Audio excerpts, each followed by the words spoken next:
രാത്രി ഏകദേശം 10:30 മണിയോടുകൂടി രഘു എന്ന വ്യക്തിയുടെ ഫോണിലേക്ക് അയാളുടെ സുഹൃത്തും പ്രവാസിയുമായ സുരൻ എന്ന വ്യക്തി വിളിച്ചു. തന്റെ ഭാര്യ ജലജയെ എത്ര വിളിച്ചു നോക്കിയിട്ടും ഫോൺ എടുക്കുന്നില്ല എന്നും അവരുടെ വീട് വരെ പോയി ഒന്ന് അന്വേഷിക്കണമെന്നും സുരൻ രഘുവിനോട് ആവശ്യപ്പെട്ടു. രഘുവിന്റെ വീടിന് സമീപത്ത് തന്നെയാണ് ജലജയുടെ വീട്. അതുകൊണ്ട് തന്നെ രഘു ഉടൻ തന്നെ ജലജയുടെ വീട്ടിലേക്ക് പോയി. പലതവണ കോളിംഗ് ബെൽ അമർത്തി നോക്കിയിട്ടും അകത്തുനിന്നും യാതൊരു പ്രതികരണവും ഇല്ലാത്ത സാഹചര്യത്തിൽ രഘു പ്രധാന വാതിലിൽ തട്ടി വിളിച്ചു. അപ്പോഴാണ് വാതിൽ അകത്തേക്ക് തുറക്കപ്പെട്ടത്. സമയം ഇത്രയും വൈകിയിട്ടും ജലജ എന്തുകൊണ്ടാകാം വാതിൽ പൂട്ടാതെ കിടന്നുറങ്ങുന്നതെന്ന് രഘുവിന് സംശയം തോന്നി. പ്രധാന വാതിൽ തുറന്ന് അകത്തേക്ക് കയറിയ രഘു ഹാളിനുള്ളിലെ ലൈറ്റ് ഇട്ട ശേഷം ജലജയെ എവിടെയൊക്കെ തിരഞ്ഞു. രഘുവിന്റെ സുഹൃത്തും പ്രവാസിയുമായ സുരന്റെ ഭാര്യയാണ് ജലജ. ജലജയും ഭർത്താവിനൊപ്പം ഗൾഫിലായിരുന്നു. ഏതാനും നാളുകൾക്ക് മുൻപ് നാട്ടിലേക്കെത്തിയ ജലജ പിന്നീട് ബാംഗ്ലൂരിൽ മകൾക്കൊപ്പം താമസമായിരുന്നു. ഇപ്പോൾ ഏതാനും ദിവസങ്ങൾക്ക് മുൻപാണ് ഹരിപ്പാടുള്ള വീട്ടിൽ താമസത്തിനെത്തിയത്. അതുകൊണ്ട് തന്നെ ഒറ്റയ്ക്ക് താമസിക്കുന്ന ആ സ്ത്രീയെ എത്ര വിളിച്ചു നോക്കിയിട്ടും കാണാത്ത സാഹചര്യത്തിൽ രഘുവിന് ഭയം കൂടി വന്നു. പ്രധാന ഹാളും കടന്ന് ബെഡ്റൂമിന് സമീപത്തേക്കാണ് പിന്നീട് രഘു എത്തിയത്. നേരിയ വെളിച്ചത്തിൽ ആരോ ഒരാൾ തറയിൽ കിടക്കുന്നത് പോലെ രഘുവിന് തോന്നി. ആ കാഴ്ച ഒന്നുകൂടി സൂക്ഷിച്ചു നോക്കിയ സമയത്താണ് നടുക്കുന്ന സത്യം രഘു മനസ്സിലാക്കിയത്. ജലജ എന്ന സ്ത്രീ അനക്കമില്ലാതെ തറയിൽ കിടക്കുകയാണ്. അവർക്ക് ചുറ്റും രക്തം തളം കെട്ടി കിടക്കുകയാണ്. ഭയന്നു പോയ രഘു നിലവിളിച്ചുകൊണ്ട് പുറത്തേക്കിറങ്ങി ഓടി. ഉടൻ തന്നെ അയാളുടെ വീട്ടിലെത്തി വിവരം അവിടെയുള്ളവരെ ധരിപ്പിക്കുകയും പ്രദേശവാസികളെയൊക്കെ തന്നെ വിവരമറിയിക്കുകയും ചെയ്തു. നിമിഷ നേരം കൊണ്ട് തന്നെ ജലജയുടെ വീടിനു ചുറ്റും ആളുകൾ നിറഞ്ഞു. ഹരിപ്പാട് പോലീസ് സ്റ്റേഷനിൽ വിവരമറിയിച്ചതിനെ തുടർന്ന് ഒരു സംഘം പോലീസുകാർ സംഭവസ്ഥലത്തേക്കെത്തി. വീടിനുള്ളിൽ നടന്നിരിക്കുന്ന സംഭവം അത്ര പന്തിയല്ല എന്ന് മനസ്സിലാക്കിയതുകൊണ്ട് തന്നെ നാട്ടുകാരും വീടിനുള്ളിലേക്ക് പ്രവേശിച്ചില്ല. സംഭവസ്ഥലത്തെത്തിയ പോലീസ് സംഘം വീടിനുള്ളിലേക്ക് പ്രവേശിച്ചു. ബെഡ്റൂമിനുള്ളിൽ മുറിയുടെ നടുക്കായി രക്തത്തിൽ കുളിച്ചു കിടക്കുന്ന ജലജയെയാണ് പോലീസ് സംഘം കണ്ടത്. അവരുടെ ശരീരത്തിന് ചുറ്റിനും രക്തം കട്ടപിടിച്ച് കിടക്കുകയാണ്. മരണം നടന്നിട്ട് മണിക്കൂറുകൾ പിന്നിട്ടു എന്ന് അതിൽ നിന്നും വ്യക്തമായി. സമയമേറെ വൈകിയതുകൊണ്ട് തന്നെ ഇൻക്വസ്റ്റ് നടപടികൾ തൊട്ടടുത്ത ദിവസം മാത്രമേ നടത്തുവാൻ സാധിക്കുകയുള്ളായിരുന്നു. അതുകൊണ്ട് തന്നെ വീട് പൂട്ടുകയും 2 പോലീസുകാരെ ആ വീടിന് കാവൽ നിർത്തുകയും ചെയ്തു.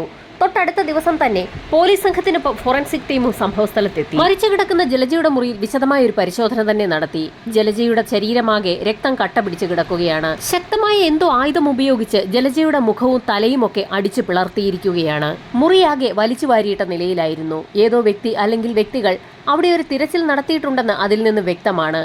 ഈ സമയത്താണ് മറ്റൊരു കാര്യം ഫോറൻസിക് സംഘത്തിന്റെ ശ്രദ്ധയിൽപ്പെടുന്നത്. ആ മുറിയുടെ ഭിത്തികളിൽ ലൈസോളിന്റെ ഗന്ധമുണ്ട്.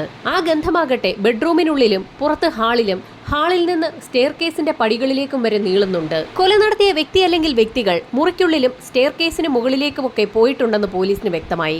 ആ ഭാഗമൊക്കെ ലൈസോൾ ഉപയോഗിച്ച് വൃത്തിയായി കഴുകിയിരിക്കുകയാണ്.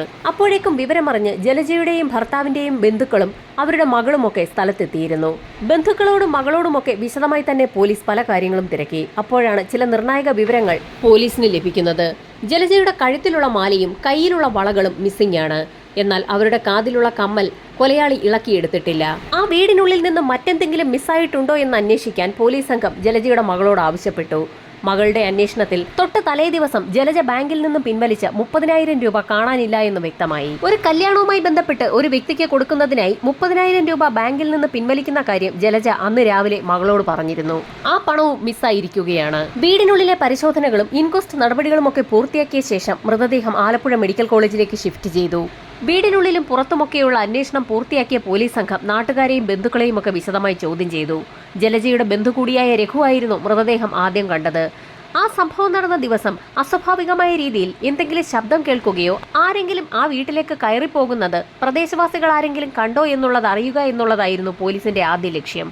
എന്നാൽ ആ വീട്ടിൽ നിന്നും യാതൊരു വിധത്തിലുള്ള ശബ്ദവും കേട്ടതായി ഒരാൾ പോലും പോലീസിനോട് റിപ്പോർട്ട് ചെയ്തില്ല. സംഭവം നടന്ന പകൽ 1 മണിക്ക് ജലജയെ രഘു അവസാനമായി കണ്ടിരുന്നു. സംഭവം നടന്ന പകൽ റോഡിൽ കൂടി നടന്നു പോകുന്ന സമയത്ത് വീടിന് വെളിയിൽ ജലജ നിൽക്കുന്നത് രഘു കണ്ടിരുന്നു. അവരോട് സംസാരിച്ച ശേഷം രഘു തന്റെ വീട്ടിലേക്ക് പോവുകയും ചെയ്തു. പിന്നീട് അവരെ ആരും കണ്ടിട്ടുമില്ല. അതിനർത്ഥം കൊലപാതകം നടന്നിരിക്കുന്നത് ഉച്ചയ്ക്ക് 1 മണിക്ക് ശേഷമായിരിക്കാമെന്ന് പോലീസ് വിലയിരുത്തി. തൊട്ടടുത്ത ദിവസം തന്നെ പോസ്റ്റ്മോർട്ടം റിപ്പോർട്ട് എത്തി. അതിൽ വളരെ വ്യക്തമായി തന്നെ കാര്യങ്ങൾ രേഖപ്പെടുത്തിയിരിക്കുകയാണ്. ജലജ ശ്വാസം മുട്ടിയാണ് മരിച്ചിരിക്കുന്നത്. അതേസമയം തന്നെ ഭാരമുള്ള എന്തോ വസ്തു ഉപയോഗിച്ച് ജലജയുടെ തലയിൽ അതിശക്തമായി തന്നെ അടിച്ചിട്ടുണ്ട്. മരണം സംഭവിക്കുന്നതിന് മുൻപ് ജലജയുടെ തലയ്ക്ക് അടിയേറ്റിട്ടുണ്ട്. അടിയേറ്റ് താഴെ വീണ ജലജയുടെ മുഖത്ത് തലയണ പോലെയുള്ള എന്തോ വസ്തു ഉപയോഗിച്ച് അമർത്തിയാണ് അവരെ ശ്വാസം മുട്ടിച്ചിരിക്കുന്നത്. മരണശേഷവും ജലജയുടെ തല അടിച്ചു പൊളിച്ചിരിക്കുകയാണ്. അതിക്രൂരമായ ഒരു കൊലപാതകമാണ് നടന്നിരിക്കുന്നതെന്ന് പോലീസിന് വ്യക്തമായി. പോസ്റ്റ്മോർട്ടം റിപ്പോർട്ടിൽ മറ്റ് ചില കാര്യങ്ങൾ കൂടി രേഖപ്പെടുത്തിയിരുന്നു. ജലജ കഴിച്ചിട്ടുള്ള ഭക്ഷണം ദഹിച്ചിട്ടുണ്ടായിരുന്നില്ല. ഉച്ചയ്ക്ക് ഏകദേശം 1:30 മണിക്ക് ശേഷമാകാം ജലജ ഭക്ഷണം കഴിച്ചിരിക്കുന്നതെന്നും 1:30-ക്കും 3 മണിക്കും ഇടയിലാണ് കൊലപാതകം സംഭവിച്ചിരിക്കുന്നതെന്നും അതിൽ നിന്നും വ്യക്തമായിരുന്നു. ആ വീടിനുള്ളിൽ നിന്നും 30,000 രൂപയ്ക്കും ജലജയുടെ ആഭരണങ്ങൾക്കും പുറമെ അവരുടെ മൊബൈൽ ഫോൺ കൂടി നഷ്ടമായിരിക്കുകയാണ്. മോഷണം നടത്താൻ തീരുമാനിച്ചുറപ്പിച്ച ഏതോ വ്യക്തി അല്ലെങ്കിൽ വ്യക്തികൾ വീട്ടിലേക്ക് എത്തുകയും മോഷണം നടത്തുകയും ചെയ്ത സാഹചര്യത്തിൽ ഒരുപക്ഷെ ജലജ ആ കാഴ്ച കണ്ടിരിക്കാം. അതുകൊണ്ടായിരിക്കാം അവർ ജലജയെ കൊലപ്പെടുത്തിയതെന്ന് പോലീസ് ഒരനുമാനത്തിലേക്ക് എത്തുകയും മോഷ്ടാവിനെ കണ്ടെത്തിക്കഴിഞ്ഞാൽ ആ കേസ് ക്ലോസ് ചെയ്യാൻ കഴിയുമെന്നും പോലീസ് കരുതിയെങ്കിൽ പോലും ഇതേ സമയത്ത് ഹരിപ്പാട് ജലജയുടെ വീടിന് സമീപത്തുള്ള നാട്ടുകാരുടെ സംസാരത്തിലൊക്കെ ഒരു മാറ്റം വന്നു തുടങ്ങി. ജലജയുടെ ഒരു പ്രത്യേക സ്വഭാവത്തെക്കുറിച്ച് നാട്ടുകാരും ബന്ധുക്കളുമൊക്കെ പോലീസുകാരോടും മാധ്യമങ്ങളോടുമൊക്കെ ചില കാര്യങ്ങൾ തുറന്നു പറഞ്ഞു. വർഷങ്ങളോളമായി വിദേശത്തായിരുന്നതുകൊണ്ടും നാട്ടിൽ ഒറ്റയ്ക്ക് താമസിക്കുന്നതുകൊണ്ടും ഒരപരിചിതന് പോലും ജലജ വാതിൽ തുറന്നു കൊടുക്കാറുണ്ടായിരുന്നില്ല. ആരെങ്കിലും അപ്രതീക്ഷിതമായി വീട്ടിലേക്ക് എത്തിയാൽ വാതിൽ തുറക്കാതെ തന്നെ ജനലിലൂടെ ആരാണെന്ന് വ്യക്തമായി മനസ്സിലാക്കിയ ശേഷം മാത്രമേ ജലജ വാതിൽ പോലും തുറക്കാറുള്ളൂ. ഇവിടെ സംഭവം നടന്ന വീടിന്റെ വാതിൽ തകർക്കപ്പെട്ടിട്ടില്ല. അതുകൊണ്ട് തന്നെ മോഷ്ടാവിന് ജലജയ്ക്ക് പരിചയമുണ്ടായിരിക്കാമെന്നും ജലജ വാതിൽ തുറന്നു കൊടുത്തതുകൊണ്ട് തന്നെയായിരിക്കാം അയാൾ അകത്തേക്ക് കയറിയതെന്നും നാട്ടുകാർ പോലീസിനോട് പറഞ്ഞു. ദിവസങ്ങൾ പിന്നിട്ടിട്ട് പ്രതിയിലേക്ക് എത്തുന്ന ഒന്നും തന്നെ കണ്ടുപിടിക്കാൻ ലോക്കൽ പോലീസിന് കഴിയാതെ വന്ന സാഹചര്യത്തിൽ അന്വേഷണം ക്രൈംബ്രാഞ്ചിന് വിട്ടു. ലോക്കൽ പോലീസ് അന്വേഷണം നടത്തിയ ഫയലിലുള്ള മുഴുവൻ ആളുകളെയും ക്രൈംബ്രാഞ്ച് സംഘം വീണ്ടും വിളിച്ചു വരുത്തി ചോദ്യം ചെയ്തു. ആളുകളെ ചോദ്യം ചെയ്തതിന് പുറമെ സംഭവം നടന്ന ദിവസവും അതിന് തൊട്ടടുത്ത ദിവസങ്ങളിലുമായി സമീപ പ്രദേശങ്ങളിലെ ടവറുകളിലേക്ക് വന്നിട്ടുള്ള എല്ലാ മൊബൈൽ ഫോൺ നമ്പറുകളുടെയും വിശദമായ കോൾ ഡാറ്റ റെക്കോർഡുകളടക്കം പോലീസ് സംഘം വിശദമായി എടുത്ത് പരിശോധന നടത്തി. ഏകദേശം 1,00,000-ഓളം വരുന്ന കോളുകളാണ് ക്രൈംബ്രാഞ്ച് സംഘം അന്വേഷണത്തിന് വിധേയമാക്കിയത്. ക്രൈംബ്രാഞ്ച് സംഘം പഠിച്ച പണി 18 നോക്കിയിട്ടും പ്രതിയിലേക്ക് വിരൽ ചൂണ്ടുന്ന ഒന്നും തന്നെ കണ്ടെത്താൻ കഴിയാത്ത സാഹചര്യത്തിൽ പോലീസ് മേധാവികളുടെ അടക്കം നമ്പറുകൾ മാധ്യമങ്ങളിലൂടെ പരസ്യപ്പെടുത്തുകയും ജലജയുടെ മരണവുമായി ബന്ധപ്പെട്ട് എന്തെങ്കിലും വിവരങ്ങൾ അറിയാവുന്ന ആളുകൾ കോൺടാക്ട് ചെയ്യണമെന്ന് പരസ്യം നൽകുകയും ചെയ്തു. ഇതിനു പുറമെ ക്രൈംബ്രാഞ്ച് സംഘം മറ്റൊരു കാര്യം കൂടി ചെയ്തു. പൊതുസ്ഥലങ്ങളിൽ ഒരു ബോക്സ് സ്ഥാപിച്ചു. ജലജയുടെ മരണവുമായി ബന്ധപ്പെട്ട് ആർക്കെങ്കിലും എന്തെങ്കിലും അറിയാമെങ്കിൽ അത് സംബന്ധിച്ചുള്ള വിവരങ്ങൾ ആ ബോക്സിനുള്ളിൽ എഴുതിയിടാം. എഴുതിയിടുന്ന വ്യക്തികളുടെ പേര് വിവരങ്ങൾ വെളിപ്പെടുത്തേണ്ടതില്ല. ക്രൈംബ്രാഞ്ച് സംഘത്തിന്റെ ആ പരീക്ഷണം ഫലം കണ്ടു. ഹരിപ്പാടും നങ്ങ്യാർകുളങ്ങരയിലും വിവിധ സ്ഥലങ്ങളിൽ സ്ഥാപിച്ചിട്ടുള്ള ബോക്സുകളിൽ പല ആളുകളും പലതും എഴുതിയിട്ടു തുടങ്ങി. പല ആളുകളും അവർക്ക് സംശയമുള്ള വ്യക്തികളുടെയൊക്കെ പേരുകളായിരുന്നു എഴുതിയിട്ടിട്ടുണ്ടായിരുന്നത്. അത്തരത്തിലുള്ള ആളുകളെയൊക്കെ പോലീസ് സംഘം കണ്ടെത്തുകയും രഹസ്യമായി ചോദ്യം ചെയ്യുകയും രഹസ്യമായി തന്നെ അവരെയൊക്കെ നിരീക്ഷിക്കുകയും ചെയ്തു. എത്രയൊക്കെ അന്വേഷിച്ചിട്ടും ക്രൈംബ്രാഞ്ച് സംഘത്തിന്റെ അന്വേഷണവും എങ്ങും എത്താതെ വന്ന സാഹചര്യത്തിൽ CBI കൊണ്ട് അന്വേഷിപ്പിക്കണമെന്ന് ഒരു സംഘം ആളുകൾ ആവശ്യപ്പെട്ടെങ്കിലും കേസ് അന്വേഷണം ഏറ്റെടുക്കാൻ CBI തയ്യാറാകാതെ വന്നു. ഒടുവിൽ ലോക്കൽ പോലീസും ആലപ്പുഴ ക്രൈംബ്രാഞ്ച് സംഘവും അന്വേഷിച്ച കേസ് ക്രൈംബ്രാഞ്ചിന്റെ തന്നെ സ്പെഷ്യൽ ഇൻവെസ്റ്റിഗേഷൻ സ്ക്വാഡിന് കൈമാറി. ലോക്കൽ പോലീസും ക്രൈംബ്രാഞ്ച് സംഘവും എന്തൊക്കെ കാര്യങ്ങളാണ് കേസുമായി ബന്ധപ്പെട്ട് അന്വേഷിച്ചതെന്നും എന്തൊക്കെയാണ് അന്വേഷിക്കാത്തതെന്നും വിശദമായി തന്നെ ഒരു പരിശോധനയ്ക്ക് വിധേയമാക്കിയ ശേഷമായിരുന്നു സ്പെഷ്യൽ ഇൻവെസ്റ്റിഗേഷൻ ടീം അവരുടെ അന്വേഷണം ആരംഭിച്ചത്. ക്രൈംബ്രാഞ്ച് സംഘം നേരത്തെ നടത്തിയ അന്വേഷണത്തിൽ ചില കാര്യങ്ങളൊക്കെ വ്യക്തമായിരുന്നു. ജലജയുടെ ബന്ധുക്കൾ പറഞ്ഞതനുസരിച്ച് മരണം നടന്ന സമയത്ത് ആ വീടിന്റെ 2ാമത്തെ നിലയിലെ ബാത്റൂമിനുള്ളിൽ രക്തക്കറ പുരണ്ട ഒരു ടവൽ ബക്കറ്റിനുള്ളിൽ കിടക്കുന്നതായി കണ്ടിരുന്നു. എന്നാൽ അതേക്കുറിച്ചുള്ള അന്വേഷണം ഒന്നും തന്നെ ലോക്കൽ പോലീസ് സംഘം അന്ന് നടത്തിയിരുന്നുമില്ല. ലോക്കൽ പോലീസിന്റെ അന്വേഷണത്തിലെ ഉഴപ്പ് പ്രതിയെ അല്ലെങ്കിൽ പ്രതികളെ രക്ഷപ്പെടാൻ സഹായിച്ചിരിക്കാമെന്ന് സ്പെഷ്യൽ ഇൻവെസ്റ്റിഗേഷൻ സംഘം വിലയിരുത്തി. ഈ സമയത്തായിരുന്നു ക്രൈംബ്രാഞ്ച് സംഘം അന്വേഷിച്ച കാര്യങ്ങളിലെ ചില പ്രധാനപ്പെട്ട കാര്യങ്ങളൊക്കെ സ്പെഷ്യൽ ഇൻവെസ്റ്റിഗേഷൻ ടീമിന്റെ ശ്രദ്ധയിൽപ്പെടുന്നത്. കൊലപാതകം നടന്നതിന് ശേഷം ജലജയുടെ വീടിന് സമീപത്തു നിന്നും നിരവധി ആളുകൾ താമസം മാറിപ്പോയിട്ടുണ്ട്. പലരും ജോലിക്കും പഠിക്കാനുമൊക്കെയായി പുറത്തേക്കും പോയിട്ടുണ്ട്. അങ്ങനെയുള്ള ആളുകളെ കേന്ദ്രീകരിച്ച് വിശദമായ ഒരു അന്വേഷണം നടത്താൻ സ്പെഷ്യൽ ഇൻവെസ്റ്റിഗേഷൻ സ്ക്വാഡ് തീരുമാനിച്ചു. സംഭവം നടന്ന സ്ഥലത്ത് നിന്നും താമസം മാറിപ്പോയിട്ടുള്ള വ്യക്തികളെ കേന്ദ്രീകരിച്ച് നടത്തിയ അന്വേഷണത്തിനിടയിലായിരുന്നു സജിത്ത് എന്നൊരു വ്യക്തിയുടെ പേര് ഇൻവെസ്റ്റിഗേഷൻ ടീമിന്റെ ശ്രദ്ധയിൽപ്പെട്ടത്. സംഭവം നടന്ന സമയത്ത് നാട്ടുകാരെയൊക്കെ ചോദ്യം ചെയ്യുന്നതിനിടയിൽ ലോക്കൽ പോലീസ് 2 തവണ സജിത്തിനെയും ചോദ്യം ചെയ്തിട്ടുണ്ട്. അന്നത്തെ ചോദ്യം ചെയ്യലിൽ സജിത്ത് പറയാത്ത ഒരു കാര്യം ഇപ്പോൾ ഇൻവെസ്റ്റിഗേഷൻ ടീമിന്റെ ശ്രദ്ധയിൽപ്പെട്ടിരിക്കുകയാണ്. ആ കാര്യം ശ്രദ്ധയിൽപ്പെടുന്നത് രഘുവിന്റെ കോൾ ഡാറ്റ റെക്കോർഡുകൾ പരിശോധിച്ച സമയത്താണ്. സംഭവം നടന്ന കാലയളവിലെ രഘുവിന്റെ കോൾ ഡാറ്റ റെക്കോർഡുകൾ പരിശോധിച്ച സമയത്ത് ഒരു കാര്യം ഇപ്പോൾ പോലീസിന്റെ ശ്രദ്ധയിൽപ്പെട്ടിരിക്കുകയാണ്. രഘുവിന് ഏതൊക്കെയോ നമ്പറുകളിൽ നിന്ന് കോളുകൾ വന്നിട്ടുണ്ടെന്നുള്ളതല്ലാതെ അതൊക്കെ ആരാണെന്നുള്ളത് വ്യക്തമായൊരു പരിശോധന അന്ന് പോലീസ് നടത്തിയിരുന്നില്ല. ഇപ്പോൾ വിദേശത്തുള്ള ആളുകളെ കേന്ദ്രീകരിച്ചുകൂടി പോലീസ് അന്വേഷണം നടത്തിയപ്പോഴാണ് സജിത്തിന്റെ കോൾ ഡാറ്റ റെക്കോർഡുകളിൽ കണ്ട ഒരു നമ്പർ രഘുവിന്റെ കോൾ ഡാറ്റയിലും കണ്ടിരിക്കുന്നതായി പോലീസിന്റെ ശ്രദ്ധയിൽപ്പെട്ടത്. സംശയം തോന്നിയ പോലീസ് സംഘം രഘുവിനെ സ്റ്റേഷനിലേക്ക് വിളിച്ചു വരുത്തി അക്കാര്യം ചോദിച്ചു. ആ നമ്പർ സജിത്തിന്റേത് തന്നെയാണെന്നും അയാൾ തന്നെ കാണാൻ വരുമ്പോഴൊക്കെ ആ നമ്പറിൽ നിന്ന് വിളിക്കാറുണ്ടെന്നും രഘു പോലീസിന് മൊഴി നൽകി. സംഭവം നടന്ന സമയത്ത് ലോക്കൽ പോലീസ് സജിത്തിനെ ചോദ്യം ചെയ്ത സമയത്ത് ഈ നമ്പർ അത്ര നോട്ട് ചെയ്തിരുന്നില്ല. പിന്നീട് സംഭവം നടന്ന അധികകാലം കഴിയുന്നതിന് മുൻപ് തന്നെ സജിത്ത് ജോലിക്കായി വിദേശത്തേക്ക് പോവുകയും അവിടെ വെച്ച് അയാളുടെ നമ്പർ മാറുകയും ചെയ്തിരുന്നു. ക്രൈംബ്രാഞ്ച് സംഘം ചോദ്യം ചെയ്ത സമയത്ത് അയാൾ തന്റെ പുതിയ നമ്പർ ആയിരുന്നു അവിടെ കൊടുത്തത്.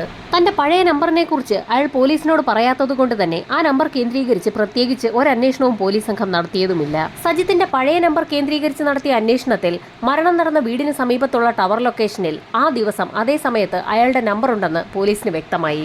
നേരത്തെ അന്വേഷണം നടത്തിയ ലോക്കൽ പോലീസും ക്രൈംബ്രാഞ്ച് സംഘവും ആ നമ്പറിനെ കുറിച്ച് വിശദമായ ഒരു അന്വേഷണം നടത്തിയിരുന്നില്ല. ഈ സമയത്തായിരുന്നു ഇൻവെസ്റ്റിഗേഷൻ ടീം നേരത്തെ ലോക്കൽ പോലീസ് ശേഖരിച്ച നാട്ടുകാരുടെയൊക്കെ മൊഴി വിശദമായി ഒന്ന് പരിശോധിച്ചത്. അക്കൂട്ടത്തിൽ വളരെ നിർണായകമായ ഒരു മൊഴി പോലീസ് അധികം ശ്രദ്ധിച്ചിരുന്നില്ല. അയൽവാസിയായ ഒരു സ്ത്രീ പറഞ്ഞ ഒരു കാര്യമായിരുന്നു അത്. സംഭവം നടന്ന ദിവസം ഉച്ചയോടടുപ്പിച്ച് ജലജയുടെ വീടിന് പുറത്തുള്ള റോഡിലൂടെ ആ സ്ത്രീ നടന്നു പോകുന്ന സമയത്ത് ഏതോ ഒരു പുരുഷനോട് ജലജ വഴക്കുണ്ടാക്കുന്നത് ആ സ്ത്രീ കേട്ടിരുന്നു. എന്നാൽ അതേക്കുറിച്ച് വിശദമായി ഒന്നും തനിക്കറിയില്ല എന്നും അവരന്ന് പോലീസിന് മൊഴി നൽകിയിരുന്നു. ആ സ്ത്രീയുടെ മൊഴി ലോക്കൽ പോലീസും ക്രൈംബ്രാഞ്ച് സംഘവും അത്ര കാര്യമായി അന്വേഷിച്ചിരുന്നില്ല. ഇതോടൊപ്പം തന്നെ മറ്റു ചില നിർണായക മൊഴികൾ കൂടി ലോക്കൽ പോലീസും ക്രൈംബ്രാഞ്ച് സംഘവും അവഗണിച്ചതായി സ്പെഷ്യൽ ഇൻവെസ്റ്റിഗേഷൻ സ്ക്വാഡ് കണ്ടെത്തി. സംഭവം നടന്ന ദിവസം ഉച്ചയ്ക്ക് ഏകദേശം 2 മണിക്കും 3 മണിക്കും ഇടയിൽ ജലജയുടെ വീട്ടിൽ നിന്നും ഒരു കരച്ചിൽ കേട്ടിരുന്നു എന്ന് പ്രദേശവാസിയായ ഒരു സ്ത്രീ അന്ന് പോലീസിന് മൊഴി നൽകിയിരുന്നു.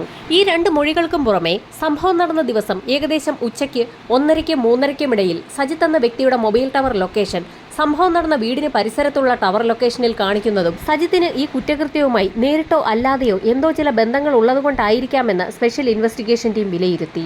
ആ ഒരു സാധ്യത മനസ്സിലാക്കി ഇൻവെസ്റ്റിഗേഷൻ ടീം വിദേശത്തുള്ള സജിത്തിനെ നാട്ടിലേക്ക് എത്തിക്കാനുള്ള നടപടികൾ ആരംഭിച്ചു. വിവരങ്ങളൊന്നും അറിയിക്കാതെ തന്നെ സജിത്തിനെ അതിവിദഗ്ധമായി നാട്ടിലെത്തിക്കാൻ തീരുമാനിച്ച പോലീസ് സംഘം ആദ്യം തന്നെ അയാളുടെ സ്പോൺസറുമായി ബന്ധപ്പെട്ടു. സ്പോൺസറിനോട് കാര്യങ്ങളൊക്കെ തുറന്നു പറഞ്ഞ ശേഷം എന്തെങ്കിലും കളവ് പറഞ്ഞ് സജിത്തിനെ നാട്ടിലേക്ക് അയക്കണമെന്നും ആവശ്യപ്പെട്ടു. പോലീസിന്റെ നിർദ്ദേശമനുസരിച്ച് തന്നെ സജിത്തിന്റെ വിസയിൽ എന്തോ ചില ഇഷ്യൂസ് ഉണ്ടെന്നും അയാൾ നാട്ടിലെത്തി അതിവേഗം തന്നെ അത് ശരിയാക്കണമെന്നും സ്പോൺസർ സജിത്തിനോട് ആവശ്യപ്പെടുകയും അയാൾക്ക് ടിക്കറ്റ് എടുത്തു നൽകി നാട്ടിലേക്ക് അയക്കുകയും ചെയ്തു. നെടുമ്പാശ്ശേരി എയർപോർട്ടിലാണ് സജിത്ത് വന്നിറങ്ങിയത്. അവിടെ അവനെ കാത്ത് ചില അതിഥികൾ ഉണ്ടായിരുന്നു. തങ്ങൾ സ്പെഷ്യൽ ഇൻവെസ്റ്റിഗേഷൻ ടീമാണെന്നും സജിത്തിനോട് ചില കാര്യങ്ങൾ ചോദിച്ചറിയാനുമുണ്ടെന്ന് ഉദ്യോഗസ്ഥർ പറഞ്ഞ സാഹചര്യത്തിൽ തന്റെ വിസയുമായി ബന്ധപ്പെട്ടുള്ള എന്തോ ചില കാര്യങ്ങൾ ചോദിക്കാനാകും തന്നെ കൂട്ടിക്കൊണ്ടു പോകുന്നതെന്നായിരുന്നു സജിത്ത് കരുതിയത്. ഇൻവെസ്റ്റിഗേഷൻ ടീം സജിത്തുമായി സ്പെഷ്യൽ സ്ക്വാഡിന്റെ ഓഫീസിലേക്കാണ് എത്തിയത്. അധികം വളച്ചുകെട്ടാതെ തന്നെ ഇൻവെസ്റ്റിഗേഷൻ ഓഫീസർ സജിത്തിനോട് ഒരു ചോദ്യം ചോദിച്ചു. ജലജയുടെ മരണം നടന്ന ദിവസം അയാൾ എവിടെയായിരുന്നു എന്നായിരുന്നു അപ്രതീക്ഷിതമായി പോലീസ് ചോദിച്ചത്. ആ ചോദ്യം കേട്ടപ്പോൾ തന്നെ സജിത്ത് ഒന്ന് അമ്പരന്നു. ഒന്ന് പരിങ്ങിയെങ്കിലും അത് പുറത്തു കാണിക്കാതെ തന്നെ താൻ ജോലിയുമായി ബന്ധപ്പെട്ട് തന്റെ സ്റ്റുഡിയോയിലായിരുന്നു എന്ന് സജിത്ത് പോലീസിന് മൊഴി നൽകി. ക്രൈംബ്രാഞ്ച് സംഘം ചോദ്യം ചെയ്ത സമയത്ത് സജിത്ത് എന്തുകൊണ്ടാണ് പഴയ മൊബൈൽ നമ്പർ അവർക്ക് നൽകാഞ്ഞതെന്ന് കൂടി ഇൻവെസ്റ്റിഗേഷൻ ഓഫീസർ ചോദിച്ചപ്പോൾ സജിത്ത് ആകെ പെട്ടതുപോലെയായി. അത് മാത്രവുമല്ല, കൊലപാതകം നടന്ന സമയത്ത് ആ വീടിന്റെ പരിസരത്തുള്ള ടവറിൽ സജിത്തിന്റെ മൊബൈൽ നമ്പർ കാണിക്കുന്നുണ്ടെന്ന് കൂടി പോലീസ് പറഞ്ഞതോടുകൂടി സജിത്ത് ആകെ വിളറി വെളുത്തു. സജിത്തിന്റെ ആ പതർച്ച പ്രതീക്ഷിച്ചിരുന്ന ഇൻവെസ്റ്റിഗേഷൻ ടീം നേരത്തെ തയ്യാറാക്കി വെച്ചിരുന്ന ചോദ്യങ്ങൾ ഓരോന്നായി സജിത്തിനോട് ചോദിച്ചു തുടങ്ങി. പോലീസ് സംഘത്തിന്റെ കർക്കശമായ ചോദ്യം ചെയ്യലുകൾക്ക് മുൻപിൽ പിടിച്ചു നിൽക്കാൻ കഴിയാതെ സജിത്ത് പല കഥകളും പറഞ്ഞു തുടങ്ങി. സംഭവം നടന്ന ദിവസം യഥാർത്ഥത്തിൽ സജിത്ത് രഘുവിനെ കാണാൻ അയാളുടെ വീട്ടിലേക്ക് എത്തിയതായിരുന്നു. എന്നാൽ രഘുവിന്റെ വീട്ടിലെത്തിയ സമയത്ത് അയാൾ വീട്ടിലില്ല എന്നും ഒരുപക്ഷെ ജലജയുടെ വീട്ടിൽ എന്തെങ്കിലും ജോലി ചെയ്തു കൊടുക്കുന്നതിന് വേണ്ടി പോയിട്ടുണ്ടാകാമെന്നും അയാളുടെ വീട്ടിലുള്ള ആളുകൾ സജിത്തിനോട് പറഞ്ഞു. അങ്ങനെ രഘുവിനെ അന്വേഷിച്ച് സജിത്ത് ജലജയുടെ വീട്ടിലുമെത്തി. ഗേറ്റ് തുറന്ന് സജിത്ത് ജലജയുടെ വീട്ടിലേക്ക് എത്തിയ സമയത്ത് ജലജ വീടിന് വെളിയിൽ തന്നെ ഉണ്ടായിരുന്നു. സജിത്തിനെ നേരത്തെ പരിചയമുള്ളതുകൊണ്ട് തന്നെ പ്രത്യേകിച്ചൊന്നും ജലജ പറഞ്ഞതുമില്ല. രഘുവിനെ അന്വേഷിച്ച സമയത്ത് അയാൾ അവിടേക്ക് ചെന്നിട്ടില്ല എന്ന് ജലജ പറഞ്ഞതോടുകൂടി മദ്യപിച്ചിട്ടുണ്ടായിരുന്ന സജിത്ത് ജലജയെ പലതും പറഞ്ഞു തുടങ്ങി. രഘുവിനെയും ജലജയും ചേർത്ത് പല കാര്യങ്ങളും മോശമായി സജിത്ത് പറയാൻ തുടങ്ങിയതോടുകൂടി ജലജ അയാളോട് പൊട്ടിത്തെറിച്ചു. അവർ തമ്മിലുള്ള ആ സംഭാഷണമായിരുന്നു അയൽവാസിയായ ഒരു സ്ത്രീ അതുവഴി നടന്നുപോയ സമയത്ത് കേട്ടത്. ജലജയും രഘുവും തമ്മിൽ വഴിവിട്ട ബന്ധമുണ്ടെന്ന് വീണ്ടും വീണ്ടും സജിത്ത് പറഞ്ഞതോടുകൂടി നിയന്ത്രണം വിട്ട ജലജ സജിത്തിനെ ശകാരിച്ചു. ഇത് കേട്ട് നിയന്ത്രണം വിട്ട സജിത്ത് ജലജയുടെ തലമുടിക്ക് കുത്തിപ്പിടിക്കുകയും അവരെ വലിച്ചിഴച്ച് വീടിനുള്ളിലേക്ക് കൊണ്ടുപോവുകയും ചെയ്തു. തന്റെ ഇംഗിതത്തിന് വഴങ്ങാതെ വന്നതോടുകൂടി സജിത്ത് കയ്യിൽ കിട്ടിയ ഒരു നിലവിളക്കെടുത്ത് ജലജയുടെ തലയിലേക്ക് ആഞ്ഞടിക്കുകയായിരുന്നു. നിരവധി തവണയാണ് സജിത്ത് നിലവിളക്ക് ഉപയോഗിച്ച് ജലജയുടെ തലയിലേക്ക് ആഞ്ഞടിച്ചത്. അടിയേറ്റ് തറയിലേക്ക് വീണ ജലജയുടെ മുഖത്തേക്ക് ഒരു തലയണ ഉപയോഗിച്ച് സജിത്ത് അമർത്തിപ്പിടിച്ചു. ഏതാനും നിമിഷങ്ങൾക്കകം തന്നെ ജലജ നിശ്ചലയായി. എന്നിട്ടും കലിയടങ്ങാത്ത സജിത്ത് ആ നിലവിളക്ക് ഉപയോഗിച്ച് തന്നെ ജലജയുടെ തലയിലേക്കും മുഖത്തേക്കുമൊക്കെ ആഞ്ഞടിച്ചുകൊണ്ടേയിരുന്നു. തീർത്തും മദ്യത്തിന് കീഴ്പ്പെട്ടു പോയ സജിത്ത് താൻ എന്താണ് ചെയ്യുന്നതെന്ന് പോലും മനസ്സിലാക്കാൻ കഴിയാത്ത അവസ്ഥയിലായിരുന്നു. ഏതാനും മണിക്കൂറുകൾക്കകം സ്വബോധത്തിലേക്ക് തിരിച്ചു വന്ന സജിത്ത് തന്റെ സാന്നിധ്യം ആ വീട്ടിൽ നിന്നും ഒഴിവാക്കുന്നതിനായി ബാത്റൂമിലേക്ക് പോയി ലൈസോൾ സംഘടിപ്പിച്ച ശേഷം തന്റെ വിരലടയാളങ്ങൾ പതിഞ്ഞ പ്രദേശമൊക്കെ ലൈസോൾ ഉപയോഗിച്ച് കഴുകി വൃത്തിയാക്കി. വിരലടയാളം പതിഞ്ഞിട്ടുള്ള ഫർണിച്ചറുകളും തലേണിയുമൊക്കെ ലൈസോൾ ഉപയോഗിച്ച് തുടച്ചു വൃത്തിയാക്കി. ഏതെങ്കിലും കാരണവശാൽ അന്വേഷണം തന്നിലേക്ക് എത്താതിരിക്കുന്നതിനായി പോലീസിനെ കബളിപ്പിക്കുന്നതിനു വേണ്ടി ജലജയുടെ കഴുത്തിലുണ്ടായിരുന്ന മാലയും കയ്യിലുണ്ടായിരുന്ന വളകളുമൊക്കെ സജിത്ത് ഊരിയെടുത്തു. മോഷണ ശ്രമത്തിനിടയിൽ നടന്ന ഒരു കൊലപാതകമാണിതെന്ന് വരുത്തി തീർക്കുന്നതിന് വേണ്ടിയായിരുന്നു സജിത്തിന്റെ ശ്രമം. അതിനായി ബെഡ്റൂമിനുള്ളിൽ മനഃപൂർവ്വം ഒരു തിരച്ചിൽ നടത്തുകയും അലമാരകളൊക്കെ തുറന്ന് അതിനകത്തുള്ള സാധനങ്ങളൊക്കെ വലിച്ചുവാരി പുറത്തേക്കിടുകയും ചെയ്തു. അക്കൂട്ടത്തിലായിരുന്നു അലമാരിയിലുണ്ടായിരുന്ന 30,000 രൂപ സജിത്തിന്റെ ശ്രദ്ധയിൽപ്പെട്ടത്. ആ 30,000 രൂപയും അയാൾ കൈവശപ്പെടുത്തി. തന്റെ കയ്യിൽ പുരണ്ട രക്തക്കറയൊക്കെ അവിടെയുണ്ടായിരുന്ന ഒരു ടവലിൽ തുടച്ച ശേഷം ആ ടവലുമായി മുകളിലത്തെ നിലയിലെത്തുകയും അവിടുത്തെ ബാത്റൂമിനുള്ളിൽ കൈകാലുകൾ കഴുകി വൃത്തിയാക്കിയ ശേഷം ടവൽ ബാത്റൂമിനുള്ളിലെ തന്നെ ഒരു ബക്കറ്റിൽ ഉപേക്ഷിക്കുകയും ചെയ്തു. അധിക സമയം അവിടെ നിന്നു കഴിഞ്ഞാൽ പന്തിയല്ല എന്ന് മനസ്സിലാക്കിയ സജിത്ത് ജലജയെ കൊലപ്പെടുത്താൻ ഉപയോഗിച്ച നിലവിളക്കും അതോടൊപ്പം തന്നെ അവരുടെ മൊബൈൽ ഫോണും പൊതിഞ്ഞെടുക്കുകയും പ്രധാന വാതിലിലൂടെ തന്നെ പുറത്തിറങ്ങി വാതിൽ പുറത്തുനിന്നും അടച്ച ശേഷം ആരുടെയും ശ്രദ്ധയിൽപ്പെടാതെ ഗേറ്റ് കടന്ന് അതിവേഗത്തിൽ തന്നെ അവിടെ നിന്ന് നടന്നു പോവുകയും ചെയ്തു. ടൗണിലെത്തിയ സജിത്ത് നേരെ പോയത് തോട്ടപ്പള്ളി ഭാഗത്തേക്കാണ്. കൊലപാതകത്തിന് ഉപയോഗിച്ച നിലവിളക്കും അതുപോലെ തന്നെ ജലജയുടെ മൊബൈൽ ഫോണും അവിടേക്ക് വലിച്ചെറിഞ്ഞു. രഘുവിന്റെ വീട്ടിൽ ഇടയ്ക്കിടയ്ക്ക് സജിത്ത് വരാറുള്ളത് കൊണ്ട് തന്നെ ജലജയുടെ മരണവുമായി ബന്ധപ്പെട്ട് ലോക്കൽ പോലീസും ക്രൈംബ്രാഞ്ച് സംഘവും ആ പ്രദേശത്ത് വന്നു പോകാറുള്ള ആളുകളെ കേന്ദ്രീകരിച്ച് അന്വേഷണം നടത്തുന്ന കൂട്ടത്തിൽ സജിത്തിനെയും 2 തവണ ചോദ്യം ചെയ്തിരുന്നു. സംഭവം നടന്ന ദിവസം സജിത്ത് വീട്ടിലേക്ക് വന്ന വിവരം രഘു അറിഞ്ഞിരുന്നില്ല. രഘുവിന്റെ വീട്ടുകാർക്ക് അക്കാര്യം അറിയാമായിരുന്നെങ്കിൽ പോലും രഘുവിനെ അന്വേഷിച്ച് സജിത്ത് ജലജയുടെ വീട്ടിലേക്ക് പോയ കാര്യമൊന്നും അവർക്കറിയാത്ത സാഹചര്യത്തിൽ അക്കാര്യമൊന്നും അവർ പോലീസിനോട് പറഞ്ഞതുമില്ല. എല്ലാ കുറ്റവും ഏറ്റുപറഞ്ഞ സജിത്തിന്റെ അറസ്റ്റ് രേഖപ്പെടുത്തിയ പോലീസ് സംഘം സജിത്തിനെ റിമാൻഡ് ചെയ്തു. വിചാരണ നടപടികൾ നടക്കുന്നതിനിടയിൽ ജാമ്യം കിട്ടി പുറത്തിറങ്ങിയ സജിത്തിനോട് കോടതി ഒരു കണ്ടീഷൻ വെച്ചു. ഒരു കാരണവശാലും ആലപ്പുഴ ജില്ലയിലേക്ക് കടക്കരുതെന്നായിരുന്നു ആ കണ്ടീഷൻ. അതുകൊണ്ട് തന്നെ തിരുവനന്തപുരത്തേക്ക് പോയ സജിത്ത് അവിടെ ഒരു ഹോട്ടലിൽ മുറിയെടുത്ത് താമസം ആരംഭിച്ചു. ഹോട്ടൽ മുറിയിൽ താമസം ആരംഭിച്ച സജിത്ത് അതേ മുറിയിലെ തന്നെ ഫാൻ അഴിച്ചു മാറ്റി വെച്ച ശേഷം അതേ ഹുക്കിൽ തൂങ്ങി മരിച്ചു എന്നുള്ള വാർത്തയാണ് പുറത്തു വന്നിരിക്കുന്നത്. മുറിയിൽ നിന്നും പോലീസ് സംഘത്തിന് ഒരു ആത്മഹത്യാ കുറിപ്പും കണ്ടെത്താൻ കഴിഞ്ഞു. തന്റെ അമിതമായ മദ്യപാനം മൂലം വലിയൊരു തെറ്റ് സംഭവിച്ചു പോയെന്നും എല്ലാ വ്യക്തികളും മാപ്പ് നൽകണമെന്നും അപേക്ഷിച്ചുകൊണ്ടുള്ള ഒരു കത്തായിരുന്നു അത്. തന്റെ അമ്മയ്ക്ക് കൈമാറണമെന്നാവശ്യപ്പെട്ടുകൊണ്ട് സജിത്ത് തന്റെ ATM കാർഡും പിൻ നമ്പറും ആ കത്തിനൊപ്പം കുറിച്ചു വെച്ചിരുന്നു.